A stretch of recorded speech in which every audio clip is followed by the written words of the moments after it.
Let's explore the Ukrainian intellectual tradition. What recurring ideas can be found in Ukrainian philosophy, literature, and historiography? What are the key topics of ongoing debates in these fields? You're listening to the Explaining Ukraine podcast.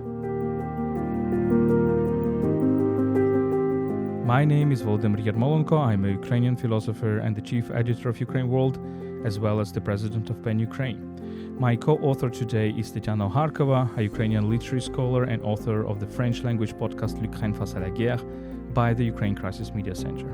We are lecturers at Kyiv-Mohyla Academy, the oldest university in Ukraine. Moreover, I am Tetyana's husband. UkraineWorld is brought to you by Internews Ukraine, one of Ukraine's largest media NGOs. We greatly appreciate your support for our work at patreon.com/UkraineWorld. Your contribution is crucial as our media increasingly depends on crowdfunding. Additionally, you can also support our volunteer trips to the frontline areas where we provide aid to both soldiers and civilians. We bring essential supplies such as cars for soldiers and books for civilians. You can support our trips by donating through PayPal, ukraine@resistinggmail.com. You can find these links in the description of this episode. This episode is produced in partnership with Kyiv-Mohyla Academy and the Heritage Ukraine project, supported by the European Union's Erasmus program. So let's begin.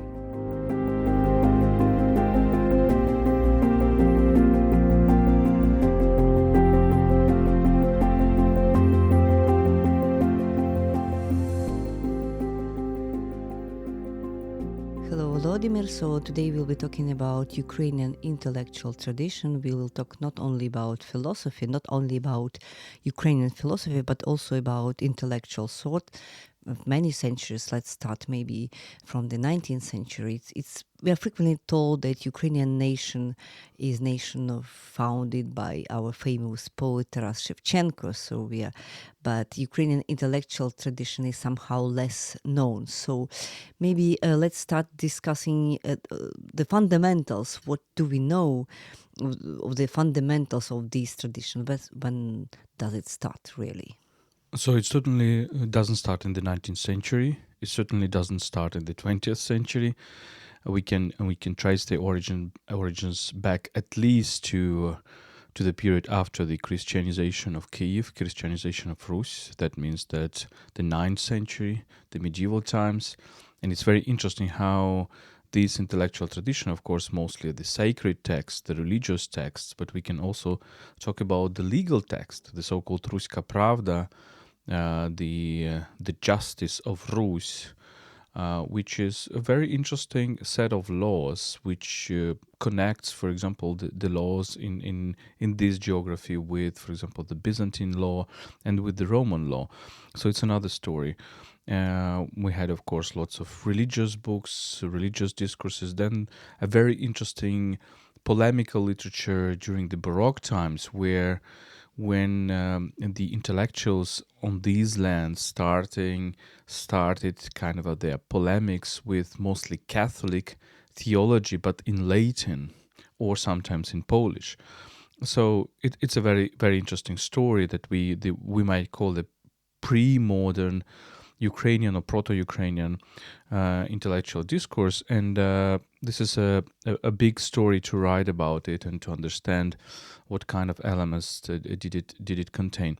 But one of the most famous thinkers of these Baroque times you mentioned is for sure Grigory Skovroda, so Ukrainian philosopher, which we Ukrainians can compare to French philosopher Rousseau in many ways, but it's also Baroque literature, it's also religious topics and problematics which he were interested in. So could you maybe let us dig a little bit into Skovroda philosophy to provide a portrait of what Skovroda was and what his legacy is.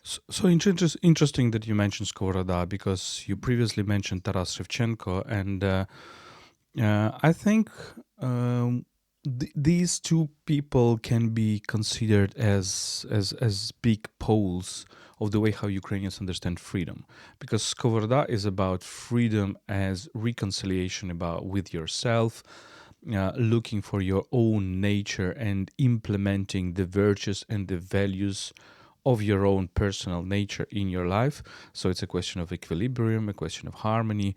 And then Shevchenko in the 19th century is, of course, freedom as a rebellion, as a great rebellion against the empire. So we can basically, if we use the philosophical jargon, we can say that both positive freedom, freedom to, which is Skovoroda version of it, and the negative freedom, the rebellion, freedom from, freedom against, are kind of combined in our culture in two major figures. But Skovoroda, you compared him to Rousseau. It's very interesting because, well, I do think that, well, Skovoroda is the epoch of enlightenment, right? It is the 18th century. And for Ukrainian intellectual tradition, these periods that are associated with the metaphor of light, which are very important for the Western Europe, I mean Renaissance and Enlightenment, so 15th and 16th century for the Renaissance and 18th century for the Enlightenment, were not that present in the Ukrainian culture. Because 15th, 16th century, well, it's interesting to dig into it and to understand how in the Rzeczpospolita, in the Polish-Lithuanian Commonwealth, we still had these influences of the Renaissance culture. Certainly in music, by the way, Ukrainian music, pre-modern music is very, very, very Renaissance. So there are lots of these Renaissance origins. But if we take Enlightenment, the 18th century is one of the most tragic centuries for Ukraine. It's a century where Ukraine lost its independence or autonomy within the Muscovy state and then the Russian Empire, and the two major figures of Russian emperors, Peter I and Catherine II, at the early 18th century and the late 18th century, they were the people who destroyed Ukraine as a political organism, and therefore people like Shevchenko hated them so much. So it's kind of a very characteristic that those people who are considered by Russian cultures, the Russian political story as the major state builders, are considered by Ukrainians as the major villains, as the major criminals, as the major occupants. In a way, yes. So Skovoroda is a person who thinks inside of this loss of political subjectivity, and he tries to keep this Ukrainian identity, Orthodox intellectual identity, the identity that connects him to the Kyiv-Mohyla Academy. And let's not forget that starting from the 17th century, the Baroque times, Kyiv was a center of very important intellectual work around Kyiv-Mohyla Academy, where we teach with you still. So it was a very important intellectual place and is very important intellectual place still. But contrary to the Western Enlightenment, in one word, there is a very good formula by Peter Gay, one of the specialists in the French and English environment and British Enlightenment, who says, well, this is a new paganism. This is a new attempt to go away from Christianity and go to these ancient sources, like the ancient philosophy, etc. And of course, in a way, this is a regeneration of what Renaissance was trying to do. What Renaissance was trying to bring together paganism and Christianity, Baroque was trying to put forward more Christianity against paganism, and Enlightenment, in a way, goes back to paganism. And therefore, we have in all the key figures of the 18th century, primarily in the French Enlightenment, Voltaire, Diderot, d'Alembert, and some others, we have very strong anti-Christian element. The only exception is Rousseau, and therefore your parallel is very interesting.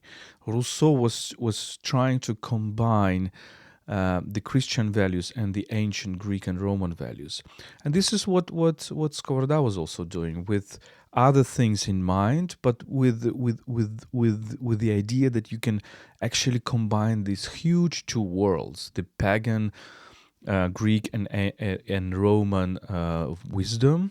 And he was writing his letters in Latin, and he quotes so much the ancient authors, in particular authors of the Roman period, but not only, For him, figures like Epicurus was very, very important, and of course the Christianity, the world of the Bible. And let's also locate geographically Skovoroda and all this heritage we have from him.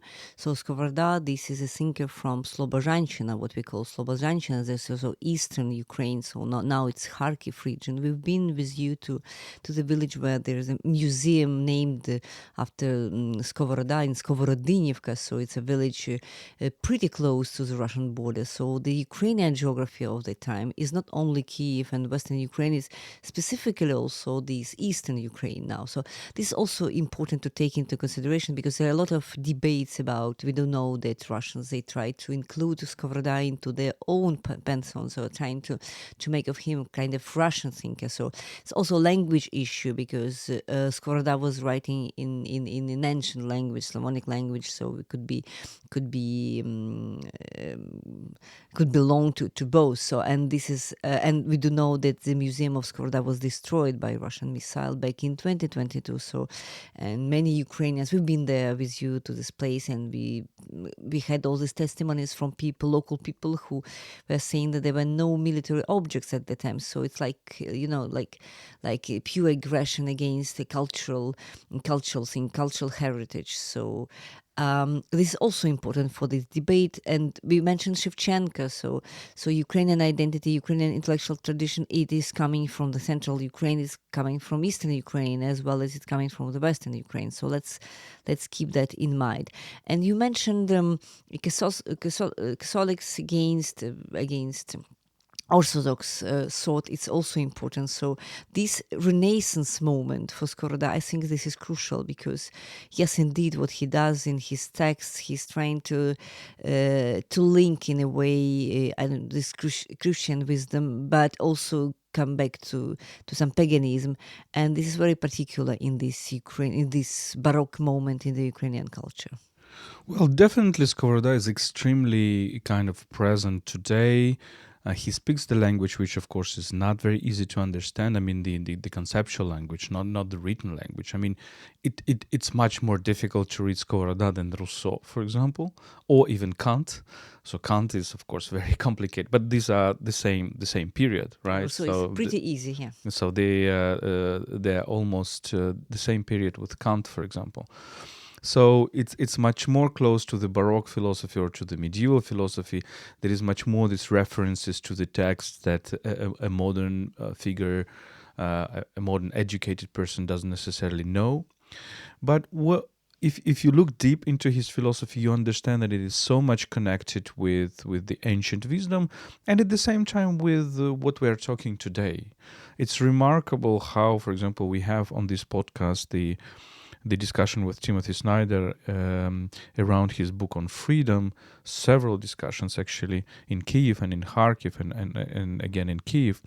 I said to myself once, look, it's remarkable how Tim Snyder thinks is very close to how Skovoroda was thinking, because for Snyder, freedom is a way to implementing values, the plurality of values that exist in the world, and you need freedom to choose between these values, and only through your choosing and action these values can actually be implemented in this world. So it's paradoxical that the values are objective and subjective at the same time, because they exist in reality, but then you realize them only through your action. Well, this is precisely what Skovoroda would be saying. He would be saying that, look, he would formulate it in terms of nature, in terms of the concept of nature. We all have a deep nature, personal nature, and my nature is different from your nature. So if I try to realize what your nature calls you, it will be a fake life. It will be a life alienated, if we might say. For example, if I want to be a philosopher and you are my mother and you say you need to be a lawyer, and lawyer because it's a great value, justice, and you need to implement them, but I want to be a philosopher. If I become a lawyer, I would probably be a bad lawyer, right? Because it's not the value that my personal nature makes the inclination me to. And then we can think about such people as Abraham Maslow, for example, who says that, well, people are happy when they are implementing big things, when they're implementing big values.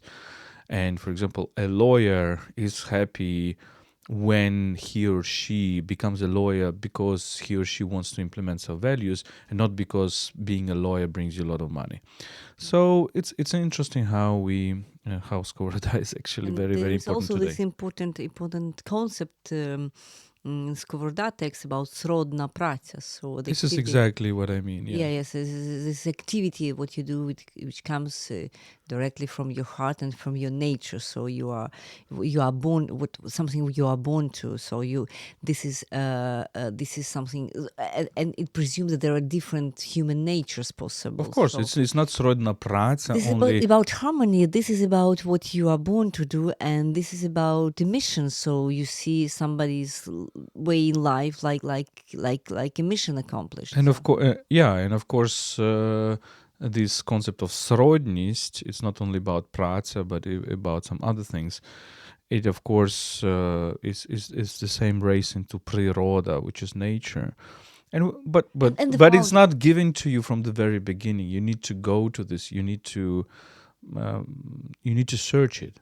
Yeah, and another important symbol in Skovoroda ideas and texts is about fontaine. So fontaine, like a way how people, they are different, but they contain the not equal, but comparative amount of water. How could you explain that? Well, this is a metaphor of unequal equality, and it's a very interesting metaphor. So the metaphor is that God is like a big fountain, and we are like the let's say cups that receivers that get this certain amount of water, but we are different in form, in size, and the goal is to be full and not to get the maximum amount of water. Because if you're a small cup, and you get more water that you can contain, then the water will spill out, right? Or if you are a big cup and you can do more, but you get only a small amount, you will be half empty. So it's a very interesting metaphor of fulfillment. Actually, there is a word in English, fulfillment, which I think very, very important. So to summarize, we have an episode about Skovoroda, I guess, in this podcast. So there is a more detailed account. Skovoroda is a very important figure, is a kind of an anchor, what anchors Ukrainian intellectual tradition both in let's say pre-Christian cultures, in ancient Greek and Latin paganism, but also in Christian culture. Yes, exactly. And then we move to somehow more tragic centuries for Ukrainian history. So we are talking about 18th century, but things are getting much worse in 19th century because Ukraine is no more a free country in a way after what Catherine II made to Ukraine, to Cossack siege and all that together. And then we have Shevchenko, the very important figure of this time. You were talking about him in the context of rebellion, this negative freedom in terms of Timothy Snyder. So this could we say that Shevchenko was a thinker, somebody who was not only a poet, because I feel that he was a thinker, because we are not when we talk about Shevchenko, we don't only talk about his poetry, we don't talk about the beauty of his poems. We are talking about ideas, right? So Shevchenko was somebody who came here and who founded a kind of idea of what Ukraine is and could be. So this is a political thought as well. It's very important that Shevchenko. So I do think that, well, all the good poets are thinkers, and all our major poets, if we take Taras Shevchenko, if we take Lesya Ukrainka, if we take Ivan Franko, if we take Yevhen Malenyuk, if we take Mykola Khviliovy, was he a poet? Well, rather a prose writer. he's poetic prose writer. Yes. Lots of these people are also major thinkers. And Stus and current poets as well.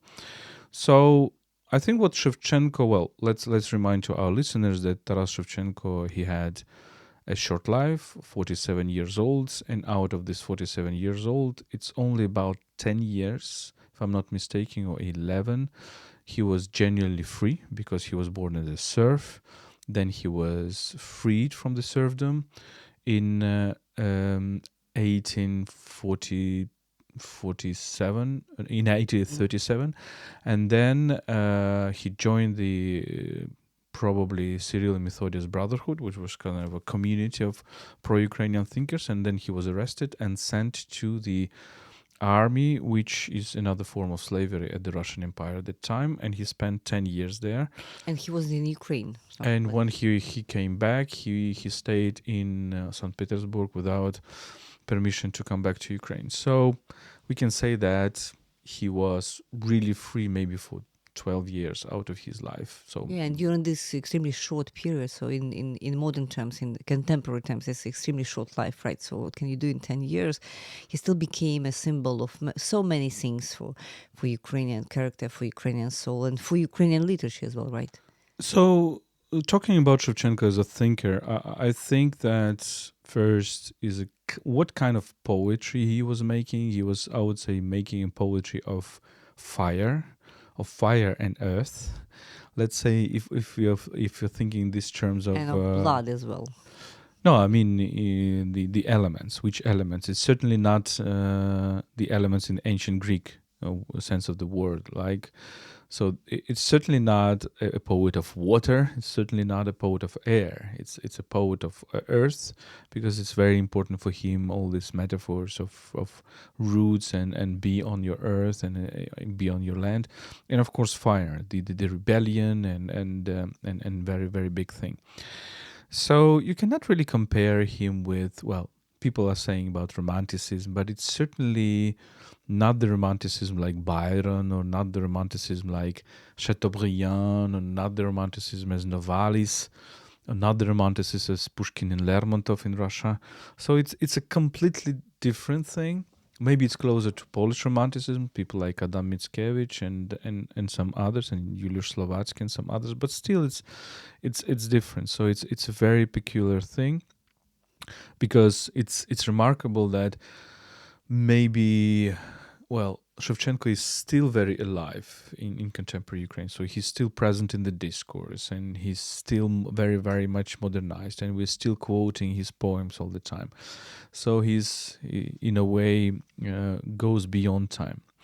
And the second thing which is important for me is that he, as a thinker, as a political thinker, I have such a hypothesis or theory that basically he took the Cossack myth of the 17th century and applied it to the peasants. And that's a very interesting thing that happened, because if we take Ukrainian Cossacks, well, who are Cossacks? It's a warrior class. We can say that this is a chivalry, right? Can I say chivalry? I don't know. The class of knights. Well, the medieval knights, with the difference is that in Ukraine, the renaissance of this class of knights or warriors is not the medieval times, but the early modern times. It's the times of the Baroque, the 16th and 17th century. But it's clear that, well, there is a clear understanding of the Cossacks that we are the warriors, and then there are peasants, and we are higher than those peasants. And we probably can become peasants, because many of the Cossacks were during the peacetime. During the peacetime, they would be, cultivating their little lands, but they will become again the warriors. And the question about, of course, the bourgeoisie, the people in the cities, while many Cossacks were also residing in the cities and became the so-called registered Cossacks or rejestrovi Kozaki. So it's interesting how it was actually combined, but in the ideology, of course, we are warriors, you're peasants, we are higher than you. in terms Well, of this is hierarchy. about war and peace. It's about different ethics. It's about ethics of war, ethics of defending something. Because Cossacks were basically, it was not a war of aggression; it was war of defense. So because that's why Zaporozhye siege was a kind of defense of all these territories. So, Well, and it depends. It yeah, depends. and at It the same depends. time, peasantry like a class, like group of people who were living their ordinary life. So it's something very heroic. And what you talk about. So Shevchenko lives in the times there are no more Cossacks. So Catherine destroyed Zaporozhye siege, and there are no more Cossacks in a way they existed before. So what Shevchenko does, he takes this legend, I would say, this myth about Cossacks, and he makes these heroic people living around him among Ukrainians, so like peasants, like everybody else. So, and this is extremely important, I guess, and even now. So that's why Shevchenko now is somebody extremely important in the current context, because when you say Shevchenko, so it's still about these heroic ethics and about the capacity to defend and to make war and to defend your land and your sovereignty.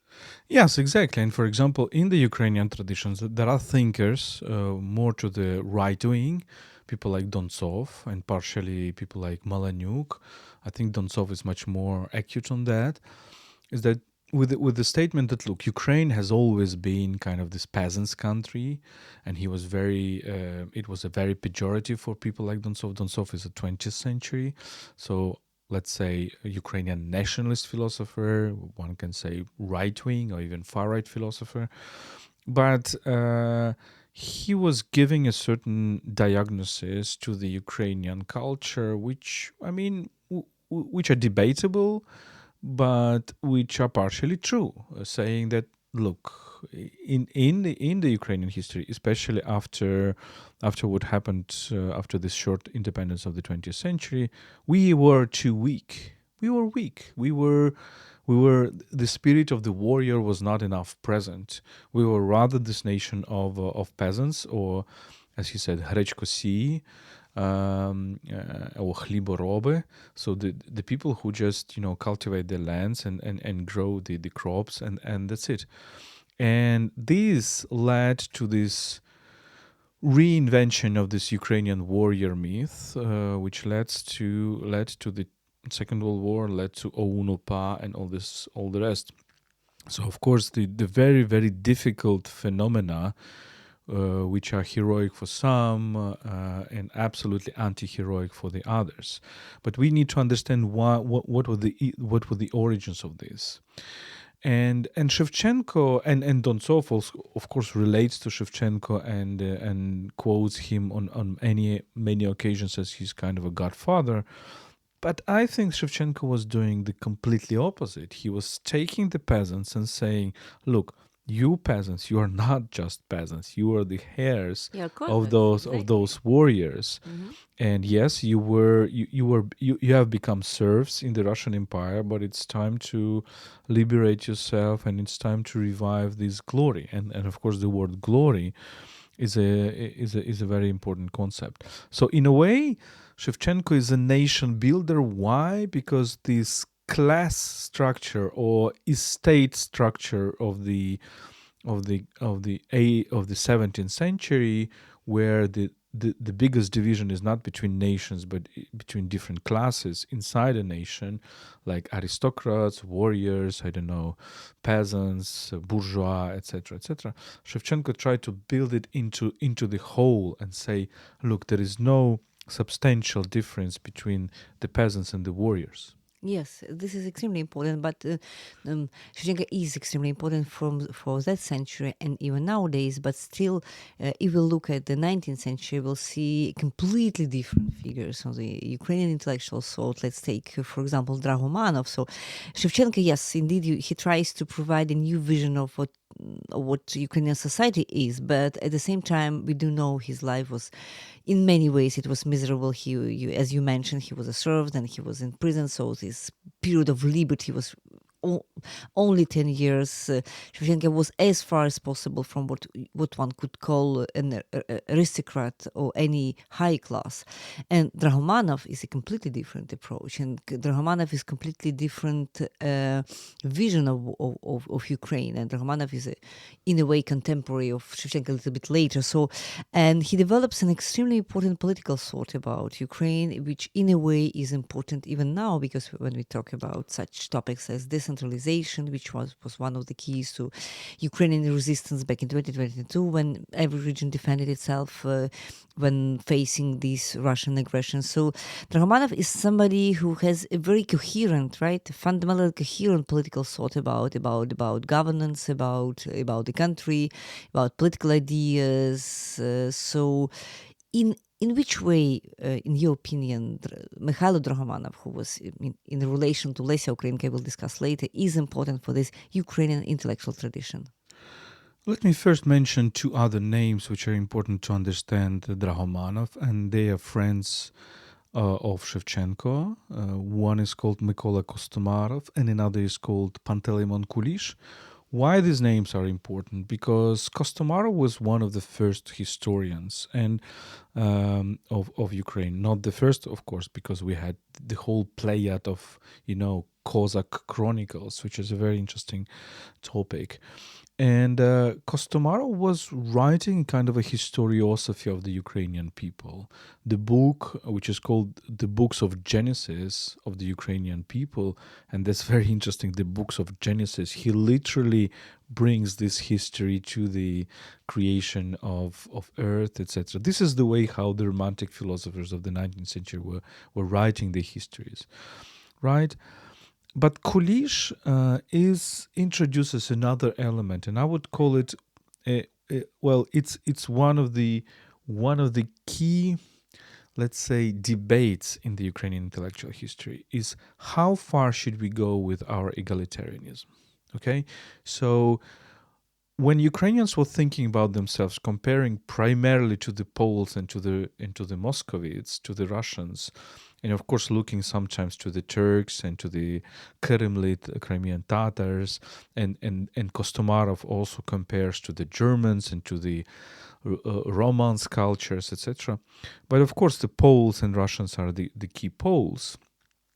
And it's always a presence when it's not only Ukrainians think about ourselves in this way, but many people who come, the travelers who describe it in the 19th century, and the stereotype, and to a larger extent it is not a stereotype but a kind of a truth, maybe too generalized, but still, that Polish culture is aristocratic, that Russian culture is tyrannical, monarchical, and Ukrainian culture is democratic, even anarchic. So the element of this egalitarianism, of this, people, just ordinary people, ordinary warriors, ordinary soldiers, is much more important than in some other cultures. And Shevchenko is one of those who create this story. But there are you always have the antidotes. You always have people who challenge it, and one of them was Kulish, who was saying, "Look, it's because of this anarchic nature of the Ukrainian Cossacks that we have such a problems of building a state." And then later we will come to that. You mentioned Drahomanov, but there is a big opponent of Drahomanov already in the 20th century, Vyacheslav Lipinski, yes. who has the Polish origins, and therefore he kind of tries to say, but look, guys, you are not only this proletariat, so you're not only peasants, so you're not only this low-class people, however courageous and remarkable, but you're also aristocrats. You have also a very good, interesting history of aristocracy coming from the medieval times, then through the Cossack times. It's a very interesting. And Kulish is kind of in between, because he talks about either the big peasants, and therefore he likes this metaphor of hutir, meaning that, okay, we are individualistic. Hutir is a kind of is not even the village, is a settlement of 7 or 8 houses. It's a big family, kind of like that, but very often a sign of richness of a rich aristocrat, of a rich peasant.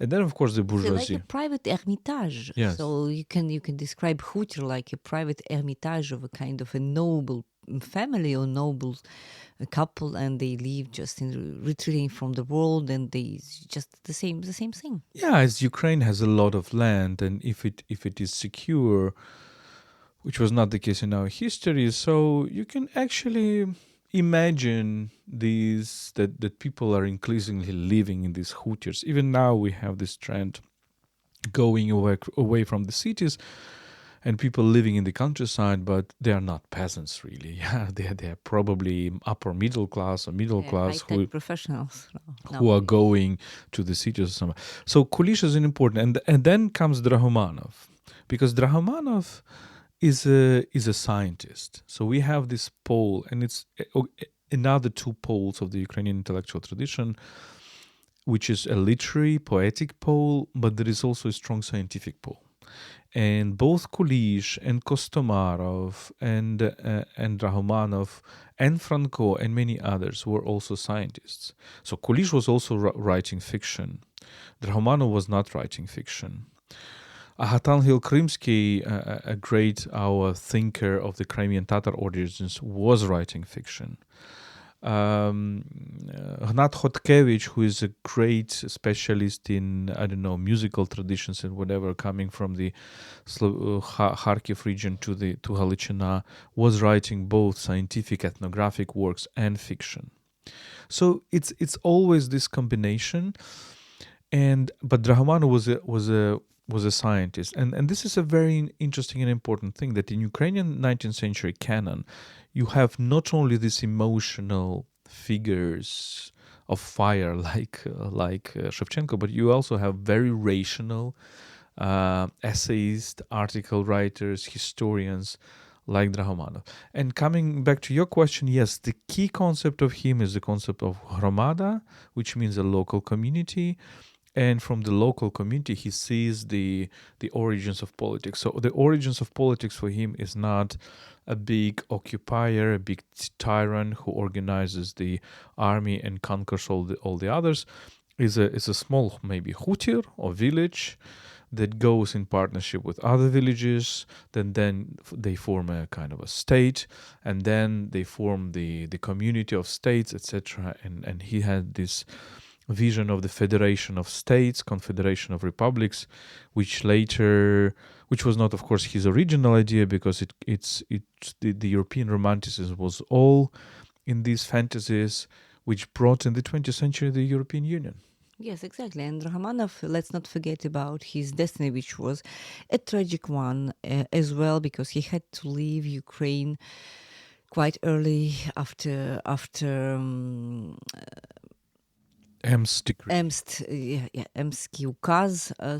And he lived for the majority of his life abroad, and he was having this correspondence with his niece, Lesia Ukrainka, so they were exchanging letters, right? So, and we do know about some of his political views and ideas from this correspondence, which is extremely interesting to read now, because we have Lesia Ukrainka, this feminine figure of Ukrainian intellectual thought, but also extremely bright artist, extremely bright writer. Unfortunately, not a lot of her heritage, is translated into English or any other languages. So she was a poetry writer, but she also has her satirical plays and prose and essays. And so this is a family. So Drahomanov and Lesia Ukrainka is a kind of really bright family, which is on this aristocratic pole, as you put it. So we have this people's pole with Shevchenko, and with these ideas of Cossacks and peasants and these rebellions. And then we have people who are naturally linked to this European intellectual history, because if we talk today about Lesia Ukrainka, it was somebody who was accused so many times, by the way, in Ukrainian history, by not talking about Ukraine. So she was writing about ancient Greece, she was writing about Scots, she was writing about whatever, but she was not writing about the reality of Ukraine. But it was somebody who was he was using all this knowledge she got from the ancient times, from Christianity, from medieval times, from modern times, and she was creating metaphors about what's going on in Ukraine, but she was not directly talking about Ukraine. So Lesia Ukrainka, I think she's also a thinker of this Ukrainian intellectual tradition. What do you think? Absolutely, and I always say that our greatest writer is a woman. She's called Lesia Ukrainka, and she's a remarkable capacity of thinking. She has, of course, beautiful literary works, the poems and the dramas and the prose. But I think her major strength, and it's particularly in her dramas, is to put forward a battle of ideas or a battle of values. Let me just give you an example. She has one of the plays which is called Rufin and Priscilla, which goes into early Christian times, and you have a family of lovers, a woman, Priscilla, who became a Christian and very fanatical Christian, intransigent Christian, and Rufin, who is a typical Hellenist Roman intellectual who is ready to accept everything and different gods and everything. And then they have a clash on that. And the question is, so what will Rufin do? Because it's Priscilla who is intransigent, who demands, who is not going to change. And Rufin, out of his love, he is changing, and he plays Priscilla's kind of tactics. And then they are, of course, both executed by the Roman Empire, and we see this sin of execution. But look, it's a very, very strong metaphor for very different times, even for today's times, right? So what is more important, tolerance or intransigence when you believe in certain values, right? What is more important, softness on others, or what the French call dureté, so the firmness of your convictions, of your beliefs, etc. Well, can we say that this firmness is fanaticism, and can we say that this tolerance is actually importance? So we can really go and argue what are the good values and what are the bad sides of the good values, etc., etc. So it's extremely interesting. So this is a philosophical drama. This is about philosophical concept, and absolutely, even if nobody claims Lesia Ukrainka to be a philosopher, I'm not sure you can study Lesia Ukrainka on the philosophical curricula in a kind of university, but still, I teach Lesia Ukrainka yes, to your philosophy, yes, to your philosophy students here, but you will not maybe find her name in the philosophical textbooks, but it doesn't mean she's not a philosopher and the topics she's talking about. And she's also talking about Ukrainian situation of that time. So it's like providing metaphors of these big philosophical concepts, in which way they could be important for current situation in Ukraine. And it's extremely important woman for our intellectual tradition, right? Yeah, so maybe we'll make an episode about her. By the way, I think in this podcast we have an episode about her, if I'm not mistaken. So check it out. But we certainly will go back to her, because that's one of the most fundamental figures. Another example is the Камінний господар, the stone master or the stone host. It's of course it's a rewriting of the old story of Don Juan, which comes from the Spanish Baroque, from Tirso de Molina, and he's the stone guest, and Lesia Ukrainka transforms it into this stone host. And you could have expected a drama about love, but it's not a drama about love or seduction. It's a drama about power and about freedom. And what is the key concept of freedom? And here, well, it's my interpretation. Here we have the concept of freedom of Don Juan, which is a concept of, always challenging society and always breaking the borders of other stereotypes. And you have the concept of freedom, which was increasingly popular after Lesia Ukrainka died. I mean, she died in 1913, but increasingly popular after the end of the First World War, after the Nietzschean ideas came into Europe, that basically the genuine freedom is the absolute freedom, is the tyrannical freedom, is the freedom of impose your will on others. And we see that coming back. We see that now. Well, what's happening in America right now? It's precisely what Lesia Ukrainka was thinking when she has given this phrase to Donna Anna, "Nема bez влади волі," there is no freedom without power. And we can go on and go on with her. Yeah, and we, as far as we talk about heritage in this podcast, it's important to say that not only we have to translate Lesia Ukrainka into different foreign languages, into English for sure, maybe French and German, but also that during Soviet times we are rediscovering Lesia Ukrainka now by editing her books now, because a lot of her books were censored during the Soviet times, like several of her satirical plays, like Tsarivna by right, and some others, because they were clear. It was about power, and surely enough, this totalitarian regime would not tolerate that. And it was also a lot of politically incorrect in the Soviet times anti-Russian statements, right, about Moscow. You mean Boyarinya? Boyarinya, yes. There, so it's pretty recently that Ukrainians rediscovered Lesia Ukrainka legacy. I mean, in this full size, not only her poems were always taught in schools, but we had kind of this limited image of what really Lesia Ukrainka was for the nation. The same for Shevchenko, so Shevchenko was not banned, but so it took time to understand the whole dimension of what Shevchenko represents for the Ukrainian culture. So all of this is to be done. So let's move forward. What can be told about the 20th century, or maybe Lipinski? Maybe let's talk about Lipinski. Yes, but one important figure that we didn't mention is, of course, Ivan Franko. And Ivan Franko is a symbol of Western Ukraine. So he's one of the key figures of Galicia, of Lviv, of this region.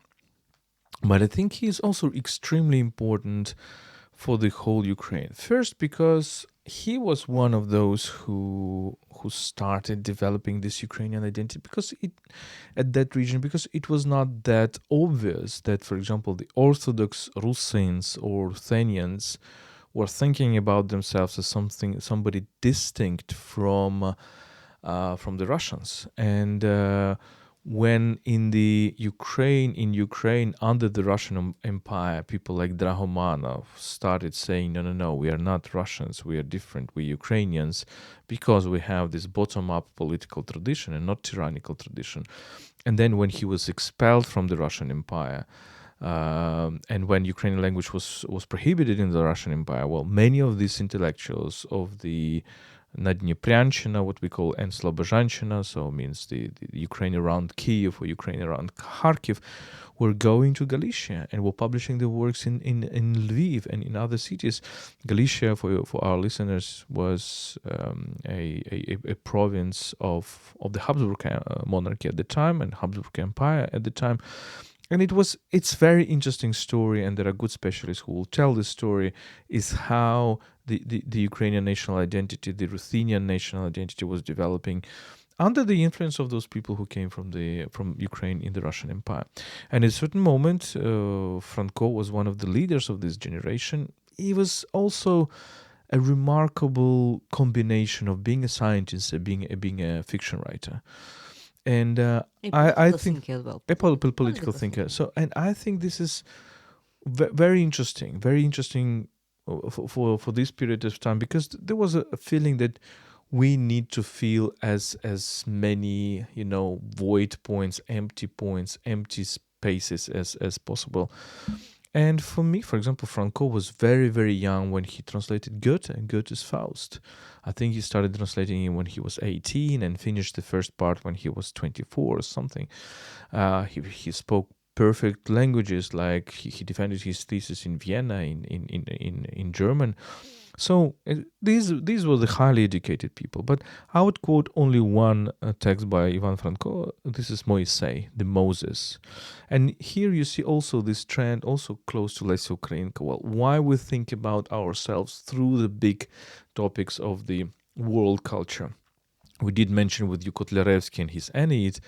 One can say that Ukrainian literature in vernacular started with this. Of course, there was Ukrainian literature not in vernacular Ukrainian, but in Old Slavonic or in Polish or in Latin or other languages. But yeah, taking Virgil's Aeneid and rethinking it, it's an interesting start, right? Mm-hmm. And the same with Moses. It's an incredible poem where he is asking very difficult questions for all of us and still today. For example, what is the progress? What if the progress is actually the eternal frustration? What if the progress is just impossibility of happiness because we die on our way? This is one of the leitmotif of this poem. And then another question is, it's very psychoanalytical, because at a certain moment Moses is talking with the spirit of the desert, who is called Azazel, and then it's a conversation with the devil, but there is different types of play, because first you don't know whether it's really a devil. Sometimes he speaks to you with the voice of God, so maybe it's God devised into the devil, but maybe it's devil devised into the God. So it's the whole story, and very, very interesting, and it's very interesting why a key Ukrainian poet, early 20th century, took Moses as his inspiration. Yeah, so this is Franco, which is beyond any doubt a very important Ukrainian thinker and poet and writer and translator and political figure, right? So many different facets in this individual. And let's talk about Lipinski. Lipinski,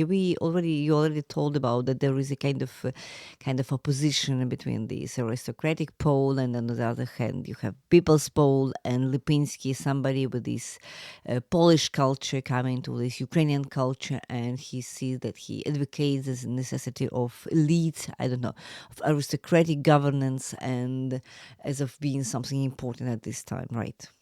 Well, I would rather extend this conversation to the question, who are the Ukrainian conservatism and what is the Ukrainian conservatism? Because the figures that we discussed, there is all these stereotypes out of absolute lack of knowledge about Ukraine, coming very often from the, let's say, left liberal thinkers and journalists. And I don't want to judge them. It's a perfect ideology, and I agree with many of its points. I disagree with many of others. But the story is like, okay, but Ukrainians are just nationalists, and nationalism is bad, and it's all about far right, and all Ukrainians are Nazis, or there is a big trend in this Nazism in Ukraine. Well, the truth is that Ukrainian national movement was primarily leftist. We have talked about Shevchenko. This is a classical leftist poet. This is a classical poet of peasant rebellion and all this stuff. Drahomanov was defining himself as progressive, socialist, anarchist. Lesia Ukrainka, well, there are of course attempts to read her work through the aristocratic lens, and this is primarily Oksana Zabushka who is doing it, and brilliantly. But I disagree with this approach. I think it's not enough to think of her as an aristocratic figure.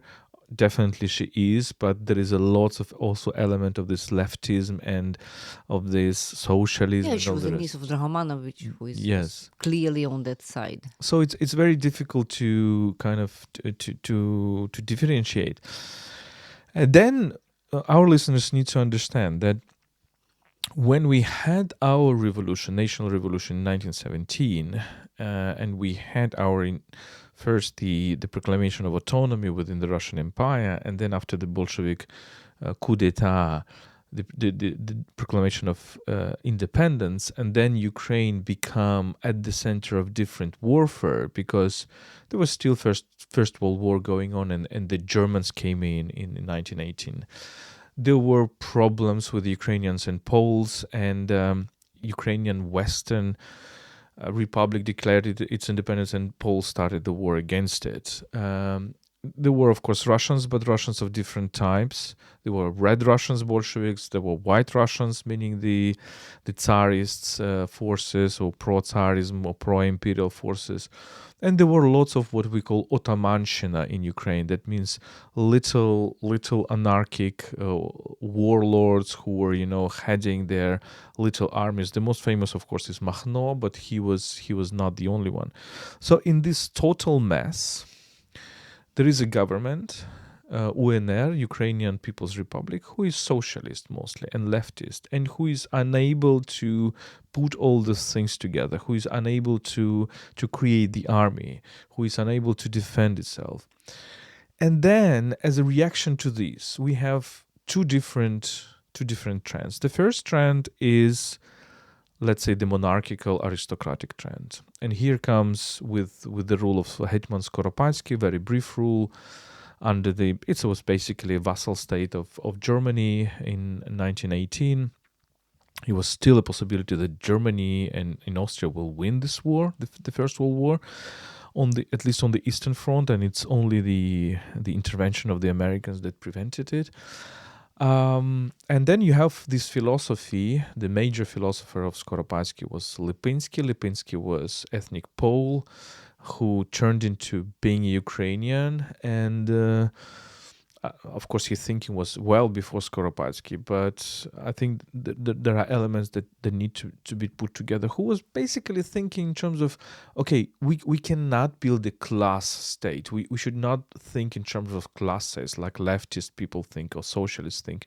We should build something together where there will be peasants, workers, aristocrats, landowners, church, and everything. And we should unite all this diversity according to a very strong vertical power, which will be monarchy. Monarchy, which is based upon the classical European aristocracy.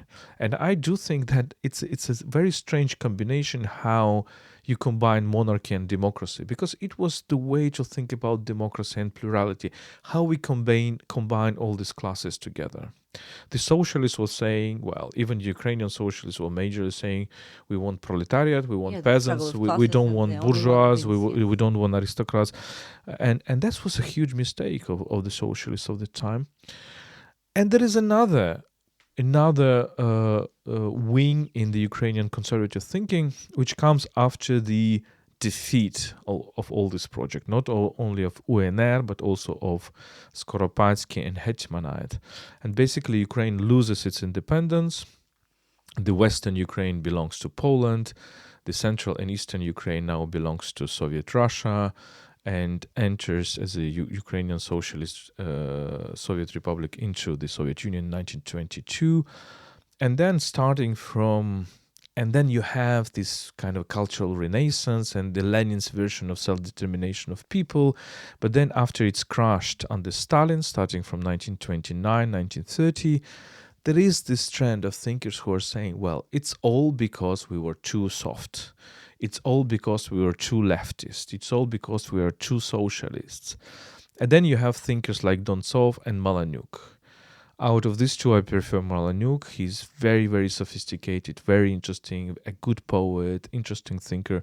Dontsov is much more primitive, much more straightforward. So important remark, all these people are writing from abroad, right? So they're developing this Ukrainian thought from abroad. So they're immigrants. So they're preserving a kind of this Ukrainian vision, not living in the Soviet Ukraine, right? I mean, abroad, not living in Soviet Ukraine. Yeah, exactly. Some of them were living in Poland at the time, right? And their conception, especially Dontsov's conception, was different. It was not the democratic conception like in Lipinski, like, let's say, holistic, democratic, monarchical conception, how you put together all the classes. It was very hierarchical conception, very in line with far-right philosophies of the time of the 1930s, which means that there is a kind of a ruling class or caste. Even Dontsov speaks about castes, kasta, and these are the warriors. These are the old Cossacks who need to be regenerated, and all these, peasants and workers who are basically, it's very Indian, by the way. So there are kshatris, who should be a ruling warrior class, and there are shudras and vaishyus who need to be under them. And all this leads also to this own upa thinking, which ends with the Second World War, basically, which probably has some heritage in the diaspora, but it's I would not say that it has so much importance in today's Ukraine, even during the war, but it's interesting to reflect upon it. Let's finish with what we've started. We started discussing liberty, freedom, and maybe this generation of Ukrainian dissidents of the 1960s, there were people who were criticizing the totalitarian regime from the point of view of personal individual freedom, right, and nation's freedom. And if we still love and respect all this generation of people who suffered a lot in Russia, in Soviet prisons, in gulags, in camps, this is because they had and still have, some of them are still alive, and they are just living example of what a human being should be, right? So they're talking about this, they have this inner feeling of the freedom as a founding value of the Ukrainian nation. So maybe a couple of words to finalize our podcast today about this generation. So Stus, but many others who are in this group. Well, one remark is that what differentiates Ukrainian intellectual tradition from the Russian one, I'm not generalizing, I'm talking about the general trends, of course there are always exceptions, is that in Ukraine, whether you're conservative or you're liberal or you're leftist, you're more or less oriented towards Europe. There are no big Ukrainian names who would think that, well, Ukraine should be an alternative to Europe, Ukraine should be something else. Even with Khvylyovy and this concept of Asian Renaissance, the idea is to bring European ideas farther to the east. While in Russia, all these debates, even in the 19th century, even if you take the debate between Zapadniki, the westernizers, and Slavophiles, Slavyanophili, in both of them, even among the westernizers, interestingly, and I can prove it, but it's a long story, even among them you have anti-European and basically anti-Western resentment. The idea that, well, Russia should definitely be something different, so anti-Europe or anti-West. So therefore, I do think that while for Russia the biggest idea is the idea of greatness, for Ukraine the biggest idea is the idea of freedom, and therefore you have all this difference, because the idea of greatness presupposes that people are small, people are little, and they are parts of a big collective body. While the idea of freedom says that people are big, they are big universes, and they fight each other, they love each other, they are in different combinations. And let's not forget that just this generation of dissidents, a lot of them were convinced communists in the beginning of their life. It's it's quite a frequent example. And then they just changed, so they were just searching for a kind of humanism in all these not very much human system, and this in search of freedom, of liberty. They were trying to criticize the system. That's why they were in prisons, in camps, and they were persecuted, and so on, so on. So this is about humanism, and what is humanism is about? It's about freedom, right? It's about the right to dispose of your own destiny, of your own, whatever you like to do out of your life, right? And by the way, if we're talking about this generation of dissidents, we're talking about, well, some figures are alive, and our friends like Miroslav Marinovich and Josef Zisels. Some figures are no longer with us, like Yevhen Sverstyuk, like Vyacheslav Chernovil, like Oleg Satychy, like Vasyl Stus, like many, many, many others. But really, I mean, it's interesting how the dissidents, the Ukrainian dissidents, came out of the 60s, we might say, of this Khrushchev era, and then after all this extermination of 1930s, when all the Ukrainian intelligentsia was exterminated, somehow you see in the 1960s where there was just a little bit of liberalization in the Soviet Union, you have all these flowers, going through the beton or through the asphalt.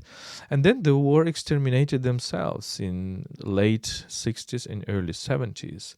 Alla Horska was killed in 1970, one of the greatest Ukrainian artists. And then many of these intelligentsia were put in prison 1972, 1973. And in 1974 and later. And people like Stus and Tichy were actually brought to death in the camps already during perestroika or just before it, 84, 85. So this shows a remarkable vividness and remarkable this ability to live in despite and to create in despite. Stus was translating Rilke and other German poets in the captivity, and many of his translations were just confiscated by the KGB very brutally. So can you imagine, you just confiscate translations from the German poetry or Austrian poetry? And this is remarkable strength of life despite death and freedom despite servitude and unfreedom. I think this is one of the key characteristics of the Ukrainian intellectual tradition, which of course goes through the dissidents and then goes through the current time, because there is a certain continuity between these dissidents and the current intellectuals today. Thank you, Volodymyr. So this tradition we are standing also, and it's going on with this cruel Russian aggression against Ukraine. And so the philosophical discourse is still here. We discuss these issues and we talk a lot about freedom, and this war is also about freedom, right? This is about all the problematics which were so important for the previous generations. Starting from Kotlerevsky we discussed, and we still are in close dialogue with European culture, right? So we are in close understanding with what European culture is, and Ukrainian culture is a part of this great dialogue with European culture. Thank you very much.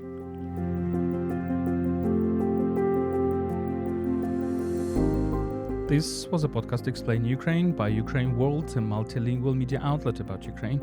My name is Volodymyr Yermolenko. I'm the chief editor of UkraineWorld and the president of PEN Ukraine.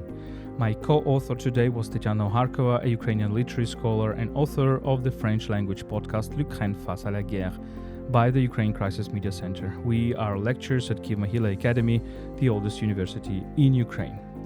We appreciate your support for our work at patreon.com/UkraineWorld. Your contribution is crucial as our media increasingly depends on crowdfunding. Additionally, you can also support our volunteer trips to the frontline areas where we provide aid to both soldiers and civilians. We bring essential supplies such as cars for soldiers and books for civilians. You can support our trips by donating through PayPal at ukraine.resisting@gmail.com. You can find these links in the description of this episode. This episode is produced in partnership with Kyiv-Mohyla Academy and the Heritage Ukraine project, supported by the European Union's Erasmus program. Thank you for listening. Stay with us and stand with Ukraine.